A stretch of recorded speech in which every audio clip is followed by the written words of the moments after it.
Hi, S L ടോക്സിൻ്റെ പുതിയൊരു വീഡിയോയിലേക്ക് എല്ലാവർക്കും സ്വാഗതം. മാരേജ് കഴിയുമ്പോൾ റിലേഷൻഷിപ്പിൽ ചെറിയ രീതിയിലുള്ള, അതായത് നമ്മൾ വിചാരിച്ച പോലെയൊന്നും ആ റിലേഷൻഷിപ്പിൽ നമുക്ക് സ്ട്രോങ് ആക്കാൻ പറ്റിയെന്ന് വരില്ല. ചെറിയ രീതിയിലുള്ള ഗ്യാപ്പൊക്കെ വരാൻ സാധ്യതയുണ്ട്. അത് മാരേജ് കഴിഞ്ഞ് അപ്പോൾ തന്നെ നല്ല കുറച്ച് കാലം കഴിയുമ്പോൾ അങ്ങനെ സംഭവിക്കാറുണ്ട്. അപ്പോൾ നമ്മൾ സത്യം പറഞ്ഞു കഴിഞ്ഞാൽ ഏറ്റവും കൂടുതൽ ശ്രദ്ധിക്കേണ്ടത് ആഫ്റ്റർ മാരേജ് റിലേഷൻഷിപ്പ് വളരെ നല്ല രീതിയിൽ മുന്നോട്ട് കൊണ്ടുപോകുക എന്നുള്ളതാണ്. പലർക്കും അതിന് കഴിയാറില്ല. അപ്പോൾ നിങ്ങളുടെ റിലേഷൻഷിപ്പ്, അതായത് ആഫ്റ്റർ മാരേജ് റിലേഷൻഷിപ്പ് വളരെ മനോഹരമായിട്ട് നിങ്ങൾ ആഗ്രഹിക്കുന്നത് പോലെ സ്ട്രോങ് ആക്കാനും മുന്നോട്ട് കൊണ്ടുപോകാനും ഒക്കെ വേണ്ടിയിട്ട് നമ്മളെ ഹെൽപ്പ് ചെയ്യുന്ന കുറച്ച് കാര്യങ്ങളാണ് ഇന്നത്തെ ഒരു വീഡിയോയിൽ ഞാൻ പറയുന്നത്. എനിക്ക് തോന്നുന്നത് മാരേജ് കഴിഞ്ഞിട്ടുള്ള ആളുകളാണ് ഒരുപാട് പേര് ഇങ്ങനെ കുറേ കംപ്ലയിൻസും സംശയങ്ങളൊക്കെ ചോദിക്കാറുള്ളത്. എല്ലാവരും ഇങ്ങനെ തന്നെയാണോ? കല്യാണം കഴിഞ്ഞിട്ടുള്ള ആളുകൾക്കിടയിലൊക്കെ ഇങ്ങനെ കുറേ ഗ്യാപ്പൊക്കെ ഫീൽ ചെയ്യാറുണ്ടോ? അങ്ങനെ കുറേ പേര് ചോദിക്കാറുണ്ട്. അപ്പോൾ അങ്ങനെ ഉണ്ടാകുന്നു എന്നുള്ളത് ഓക്കെ, സ്വാഭാവികമായിട്ടും പല റിലേഷൻഷിപ്പിലും സംഭവിക്കാറുണ്ട്. പക്ഷെ അതല്ല നമുക്ക് വേണ്ടത്. ഒരു മാരേജ് റിലേഷൻഷിപ്പ് ആകുന്ന സമയത്ത് വളരെ നല്ല രീതിയിൽ, നമുക്ക് വളരെ ഹാപ്പി തോന്നുന്ന രീതിയിൽ വേണം ആ ബന്ധം മുന്നോട്ട് പോകാനായിട്ട്. അങ്ങനെ സ്ട്രോങ് ആവണം എന്നുണ്ടെങ്കിൽ നമ്മൾ ചെയ്യേണ്ട കുറച്ച് കാര്യങ്ങൾ അതെന്തൊക്കെയാണ് എന്നുള്ളത് നമുക്ക് നോക്കാം. ഇതിൽ ഒന്നാമത്തെ ഒരു കാര്യം എന്താണെന്ന് വെച്ച് കഴിഞ്ഞാൽ, കുറച്ച് നേരം സംസാരിക്കാനുള്ള സമയം നിങ്ങൾ കണ്ടെത്തുക എന്നുള്ളതാണ്. ഇത് മാരേജ് കഴിഞ്ഞിട്ടുള്ള ആളുകൾ തീരെ ശ്രദ്ധിക്കാത്തൊരു കാര്യവും എന്നാൽ ഏറ്റവും കൂടുതൽ നമ്മൾ ഇമ്പോർട്ടൻസ് കൊടുക്കേണ്ട ഒരു കാര്യം കൂടിയാണ് പാർട്ട്ണറോട് സംസാരിക്കാനുള്ള സമയം കണ്ടെത്തുക എന്ന് പറയുന്നത്. ഇപ്പോൾ ഡെയിലി നിങ്ങൾ ജോലിക്ക് പോകുന്നൊരു പേഴ്സൺ ആയിരിക്കാം. ഇപ്പോൾ നിങ്ങളുടെ ഹസ്ബൻഡ് അല്ലെങ്കിൽ നിങ്ങളുടെ വൈഫും അതേപോലെ തന്നെ ജോലിക്ക് പോകുന്ന ഒരാളായിരിക്കാം. അപ്പോൾ രണ്ടുപേർക്കും നിങ്ങളുടേതായിട്ടുള്ള തിരക്കും കാര്യങ്ങളൊക്കെ ഉണ്ട്. പക്ഷേ നിങ്ങൾ ഒരുമിച്ചുള്ള സമയം അത് വളരെ കുറച്ച് സമയം ഉണ്ടാവുള്ളൂ. രാവിലെ എഴുന്നേറ്റ് നിങ്ങൾ നിങ്ങളുടെ കാര്യങ്ങൾ കഴിയുന്നു, ഓഫീസിലേക്ക് പോകുന്നു, അവരും അതേപോലെ തന്നെ ജോലിക്ക് പോകുന്നു. അത് കഴിഞ്ഞ് തിരിച്ച് വന്നിട്ട് പിന്നെ നിങ്ങൾക്ക് നിങ്ങളുടേതായിട്ടുള്ള ജോലികളും കാര്യങ്ങളും ഉണ്ടായിരിക്കും, അവർക്കുണ്ടായിരിക്കാം. അപ്പോൾ രണ്ടുപേരും ഒരുമിച്ചുള്ള ഒരു സമയം എന്ന് പറയുന്നത് ചിലപ്പോൾ ഒരു നൈറ്റ് മാത്രമായിരിക്കാം. അപ്പോൾ ആ സമയത്തെങ്കിലും നിങ്ങൾ കുറച്ച് സംസാരിക്കാം. അപ്പോഴേ നിങ്ങൾ കാണുന്നുണ്ടാവുള്ളൂ. അടുത്തിരിക്കാനുള്ള സിറ്റുവേഷനൊക്കെ കിട്ടുന്നത് ആ സമയത്ത് മാത്രമേ ഉണ്ടാവുള്ളൂ. അപ്പോൾ ആ സമയത്ത് കുറച്ചേരം ഫ്രീ ആയിട്ടിരിക്കണം എന്ന് വിചാരിച്ചിട്ട് ഫോൺ നോക്കിയിരിക്കുക, അല്ലെങ്കിൽ മറ്റെന്തെങ്കിലും കാര്യങ്ങൾ ചെയ്തുകൊണ്ടിരിക്കുക. അങ്ങനെ ആകുമ്പോൾ നിങ്ങൾ തമ്മിലുള്ള കമ്മ്യൂണിക്കേഷൻ കുറഞ്ഞു പോവുകയാണ്. അപ്പോൾ പിന്നെ നിങ്ങൾ തമ്മിൽ ഈ ഒരു അപരിചിതർ എന്നുള്ള പോലെയല്ലേ ആവുള്ളൂ. അതല്ല വേണ്ടത്. മാരേജ് ലൈഫിൽ ഒരിക്കലും അങ്ങനെയല്ല. രണ്ടുപേരും ഒന്നാണെന്നൊരു തോന്നൽ വരണം എന്നുണ്ടെങ്കിൽ പരസ്പരം നിങ്ങൾക്ക് നന്നായി മനസ്സിലാക്കാൻ പറ്റണം. അപ്പോൾ ഏറ്റവും കൂടുതൽ നിങ്ങൾ പ്രാധാന്യം കൊടുക്കേണ്ടത് ഡെയിലി നിങ്ങൾ കമ്മ്യൂണിക്കേറ്റ് ചെയ്തിരിക്കണം എന്നുള്ളതിനാണ്.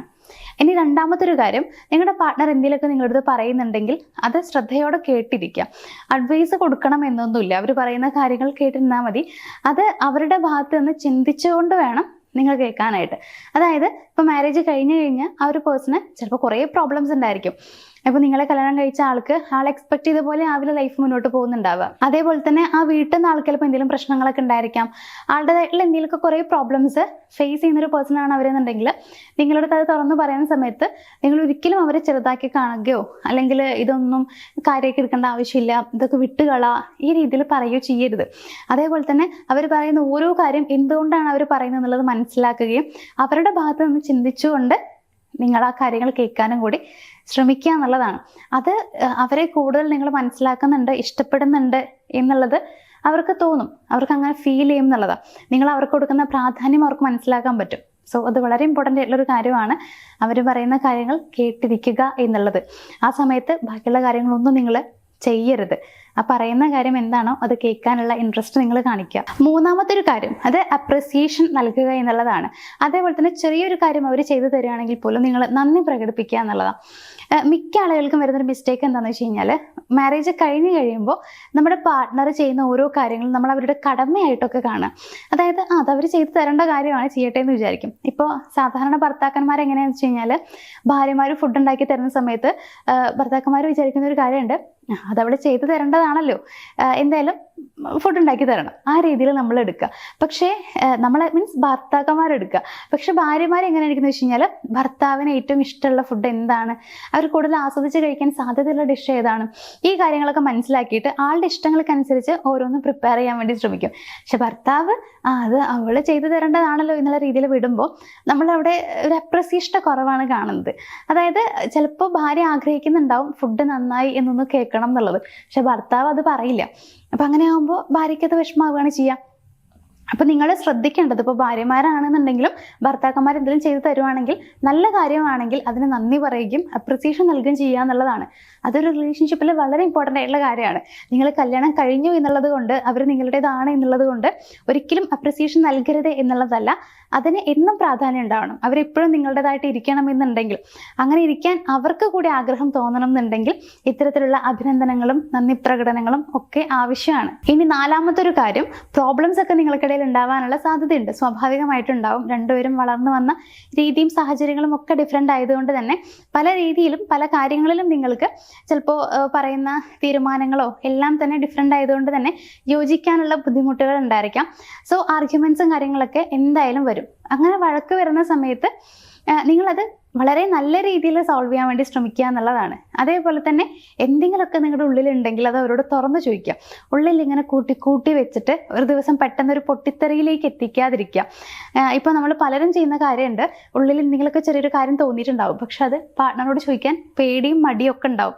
ചോദിച്ചു കഴിഞ്ഞാൽ അവർക്കത് ഫീൽ ചെയ്താലോ വിഷമമായാലോ, അപ്പോൾ ചിലപ്പോൾ ഇപ്പോൾ ഞാൻ വിചാരിക്കുന്ന പോലെ ഒന്നും ഇല്ലെങ്കിൽ അവർക്ക് എന്നോടുള്ള സ്നേഹം കുറഞ്ഞാലോ എന്ന് നമ്മൾ വിചാരിച്ചിട്ട് ചിലപ്പോൾ പലതും നമ്മൾ ചോദിക്കില്ല. അപ്പോൾ നമ്മളിങ്ങനെ ചോദിക്കാതിരിക്കുമ്പോൾ എന്താ പ്രശ്നം വെച്ച് കഴിഞ്ഞാൽ, നമ്മുടെ മനസ്സിനൊരു പ്രശ്നമുണ്ട്, നമുക്ക് വീണ്ടും വീണ്ടും ആ ഒരു കാര്യം ഇങ്ങനെ ഓർമ്മപ്പെടുത്തിക്കൊണ്ടേയിരിക്കും.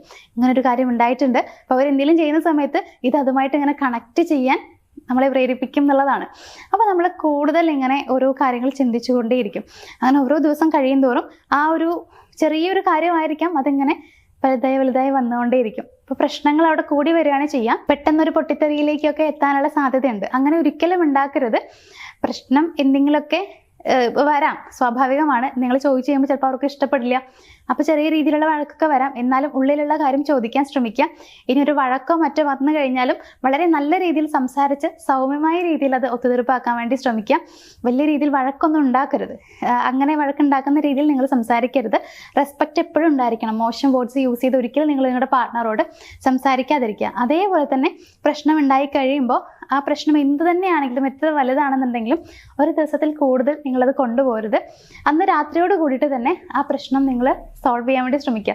പിറ്റേ ദിവസം എഴുന്നേൽക്കുമ്പോൾ, ഇപ്പോൾ ഭർത്താക്കന്മാരൊക്കെ എഴുന്നേൽക്കുമ്പോൾ കാണുന്നത് ചിലപ്പോൾ ഭാര്യമാരുടെ ഇങ്ങനെ ദേഷ്യത്തോടെയുള്ള മുഖമായിരിക്കാം. അത് അവർക്ക് തീരെ അക്സെപ്റ്റ് ചെയ്യാൻ പറ്റില്ല. തിരിച്ചും അങ്ങനെ തന്നെയാണ്.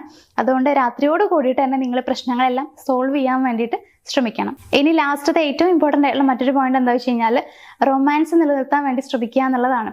പല ആളുകൾക്കും വരുന്നൊരു പ്രശ്നം എന്താണെന്ന് വെച്ച് കഴിഞ്ഞാൽ, കല്യാണം കഴിഞ്ഞ് ഒരു സ്റ്റാർട്ടിങ് സ്റ്റേജിലൊക്കെ ഈ ഒരു ഹണിമൂൺ സ്റ്റേജ് ഒക്കെ ഉണ്ടാവുമല്ലോ, ആ ടൈമിലൊക്കെ ഭയങ്കര റൊമാൻസ് ആയിരിക്കും, ഭയങ്കര ഇൻട്രസ്റ്റും കാര്യങ്ങളൊക്കെ ഉണ്ടായിരിക്കും. പക്ഷെ കുറെ അങ്ങോട്ട് കഴിയുമ്പോഴത്തേക്കും റൊമാൻസ് കുറഞ്ഞു പോകുന്നുള്ളതാണ്. ഒരിക്കലും റൊമാൻസ് കുറയാൻ പാടില്ല.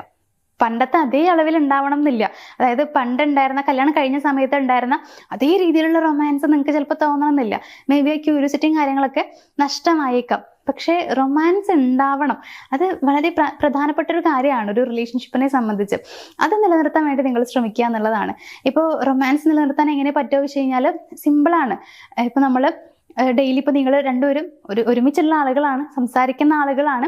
സോ നിങ്ങൾക്ക് ഇരിക്കുന്ന സമയത്ത് നിങ്ങളുടെ കൈയൊക്കെ ഒന്ന് ഹോൾഡ് ചെയ്തിരിക്കാം. അതുപോലെ നിങ്ങളുടെ പാർട്ട്ണറുടെ ഹെഡ് മസാജ് ചെയ്ത് കൊടുക്കാം. അങ്ങനെ കുറേ കാര്യങ്ങൾ നിങ്ങൾക്ക് ചെയ്യാൻ പറ്റും. ഇടയ്ക്കിടയ്ക്ക് സർപ്രൈസുകൾ പ്രൊവൈഡ് ചെയ്യാം. ജസ്റ്റ് ഒന്ന് പുറത്ത് പോവാം. അതായത് നിങ്ങൾ മാത്രമായിട്ടൊന്ന് പുറത്ത് പോവുക, രാത്രിയൊക്കെ പുറത്ത് പോയിട്ട് ഫുഡ് കഴിക്കാം. ഇങ്ങനെയുള്ള ചെറിയ ചെറിയ കാര്യങ്ങൾ ചെയ്യുന്നതിലൂടെ തന്നെ റൊമാൻസ് നമുക്ക് നിലനിർത്താൻ പറ്റുന്നതാണ്. അത് നിങ്ങൾ ട്രൈ ചെയ്യണത് മാത്രമേ ഉള്ളൂ. അതായത് ഇപ്പോൾ പുറത്തേക്കേ പോവാത്ത പാർട്ട്നേഴ്സൊക്കെ ആണെന്നുണ്ടെങ്കിൽ പ്രത്യേകിച്ച് വലിയ രീതിയിലുള്ള ഒരു ഇൻട്രസ്റ്റ് നിങ്ങൾക്ക് രണ്ടുപേർക്കും നിങ്ങളുടെ റിലേഷൻഷിപ്പിൽ ഫീൽ ചെയ്യില്ല. സർപ്രൈസുകളും കാര്യങ്ങളൊന്നും ഇല്ല. സാധാരണ ലൈഫ് പോലെ രാവിലെ എഴുന്നേൽക്കുന്നു, ജോലിക്ക് പോകുന്നു, കാര്യങ്ങൾ കഴിഞ്ഞ് അങ്ങനെ പിന്നെ വൈകുന്നേരം കിടന്നുറങ്ങുന്നു. ഇത് മാത്രമാണ് ഉണ്ടാവുന്നതെന്നുണ്ടെങ്കിൽ നിങ്ങൾക്കൊരു ലൈഫിനോടൊരു ഇൻട്രസ്റ്റ് ഫീൽ ചെയ്യില്ല എന്നുള്ളതാണ്. അപ്പോൾ പിന്നെ എങ്ങനെ നിങ്ങൾക്ക് റിലേഷൻഷിപ്പിനോട് താല്പര്യം തോന്നുക? അതുകൊണ്ട് തന്നെ കുറേ കാര്യങ്ങൾ നമ്മൾ ശ്രദ്ധിക്കാനുണ്ട്. സോ അങ്ങനെ കുറേ കാര്യങ്ങൾ ശ്രദ്ധിച്ചു കഴിഞ്ഞാൽ റൊമാൻസ് നിലനിർത്താൻ പറ്റും. റൊമാൻസും കൂടി ഉണ്ടെങ്കിലേ ആ റിലേഷൻഷിപ്പ് പൂർണ്ണമാവുകയുള്ളൂ. റിലേഷൻഷിപ്പിനോട് നിങ്ങൾക്ക് രണ്ടുപേർക്കും താല്പര്യം തോന്നുള്ളൂ. അതുകൊണ്ട് റൊമാൻസും കൂടി നിങ്ങൾ ശ്രദ്ധിക്കാൻ നോക്കുക. അപ്പം ഇത്രയും കാര്യങ്ങളൊക്കെ നിങ്ങൾ നോക്കിയാൽ തന്നെ നിങ്ങളുടെ റിലേഷൻഷിപ്പ്, മാരേജ് റിലേഷൻഷിപ്പ് വളരെ ഭംഗിയായിട്ട് ആ ഒരു സ്പാർക്ക് എപ്പോഴും നിലനിർത്തിക്കൊണ്ട് എപ്പോഴും സ്ട്രോങ് ആയിട്ട് മുന്നോട്ട് കൊണ്ടുപോകാനായിട്ട് നമുക്ക് പറ്റും. അപ്പോൾ ഇതൊക്കെ നിങ്ങൾ ഫോളോ ചെയ്താൽ മതി. ഇനി കുറേ പേർക്ക് കുറേ പ്രശ്നങ്ങൾ ഉണ്ടായിരിക്കും. എനിക്ക് തോന്നുന്നു കല്യാണം കഴിഞ്ഞിട്ടുള്ള ആളുകളിൽ കുറേ പേര് കുറേ വിഷമങ്ങൾ അനുഭവിക്കുന്നവരുണ്ട്. ഇപ്പം ഞാൻ പറഞ്ഞ പോലെ കുറേ വർഷങ്ങൾ കഴിയുമ്പോൾ ഉണ്ടാവുന്ന സ്നേഹക്കുറവുണ്ടായിരിക്കാം. അപ്പോൾ ഒരാൾക്ക് അത് തീരെ അക്സെപ്റ്റ് ചെയ്യാൻ പറ്റുന്നില്ല. അങ്ങനെയൊക്കെ ആകുമ്പോൾ അവിടെ കുറേ പ്രശ്നങ്ങൾ വരാം. അപ്പം അങ്ങനെയൊക്കെ നിങ്ങൾക്കിടയിൽ എന്തെങ്കിലും പ്രോബ്ലംസ് ഉണ്ടെങ്കിൽ അതിനുള്ള സൊല്യൂഷനൊക്കെ വേണമെന്ന് തോന്നുന്ന ആളുകളാണെങ്കിൽ ചിലപ്പോൾ നിങ്ങളെ കൊണ്ട് അത് ഹാൻഡിൽ ചെയ്യാൻ പറ്റണം എന്നില്ല. അപ്പോൾ അങ്ങനെയൊക്കെയുള്ള ആളുകളാണെന്നുണ്ടെങ്കിൽ സൊല്യൂഷന് വേണ്ടിയിട്ട് നിങ്ങൾക്ക് ഞങ്ങളെ കോൺടാക്ട് ചെയ്യാം. നിങ്ങളുടെ പ്രോബ്ലം എന്താണെന്നുള്ളത് കൃത്യമായി നോക്കിയിട്ട് അതിന് ഏറ്റവും നല്ല സൊല്യൂഷനാണ് ഞങ്ങൾ ഇവിടുന്ന് പ്രൊവൈഡ് ചെയ്യുക. അതും പേഴ്സണലായിട്ടാണ്, അതായത് പേഴ്സണൽ ഗൈഡൻസ് ആണ് ഞങ്ങൾ നിങ്ങൾക്ക് തരുന്നത്. സോ അങ്ങനെ പ്രോബ്ലംസ് ഉണ്ടെങ്കിൽ സൊല്യൂഷൻ വേണ്ട ആളുകൾ ഞങ്ങളെ കോൺടാക്ട് ചെയ്യാൻ നമ്പർ കൊടുത്തിട്ടുണ്ട്. അപ്പോൾ എന്തായാലും ഇന്നത്തെ ഒരു വീഡിയോ ഇവിടെ വെച്ച് ഞാൻ വൈൻഡപ്പ് ചെയ്യുകയാണ്. നമുക്ക് മറ്റൊരു വീഡിയോയിൽ കാണാം. താങ്ക്